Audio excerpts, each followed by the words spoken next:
அதிகாரம் கடவுள் வாழ்த்து. குறள் 2. கற்றதனால் ஆய பயனென்கொல் வாளறிவன் நற்றால் தொழார் எனின். இது சங்கர் என்ற ஒரு இளைஞரின் கதை. சங்கர் ஒரு அமைதியான கிராமத்தில் விவசாயக் குடும்பத்தில் பிறந்தவர். படிப்பு அதிகமில்லை. ஆனால் அவனுக்கு ஒரு சிறப்பு இயல்பு இருந்தது. கற்றுக்கொள்ள ஆசை. வீட்டிலே வேலை செய்து கொண்டே அவன் தினமும் பெரியவர்கள் பேசும் சொற்பொழிவுகள் கேட்டான். புத்தகங்களை எடுத்துப் படித்தான்.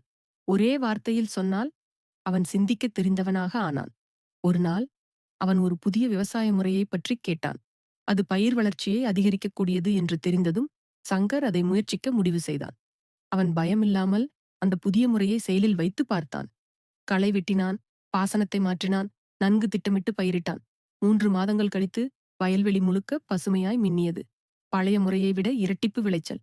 ஊரிலிருந்த எல்லோரும் ஆச்சரியப்பட்டார்கள். அந்த நேரத்தில் சங்கர் மனத்தில் ஒரு உண்மை இருந்தது. நம் வாழ்க்கையில் நம்மால் கற்றுக்கொள்ள முடியும். கேட்டுப் பார்க்கலாம், படிக்கலாம், முயற்சி செய்யலாம். அதுவே நம்மை மாற்றும். அவன் பெரிதாக படிக்கவில்லை என்றாலும் பெரியோர்களிடம் அனுபவ அறிவை கற்றுக்கொண்டான்.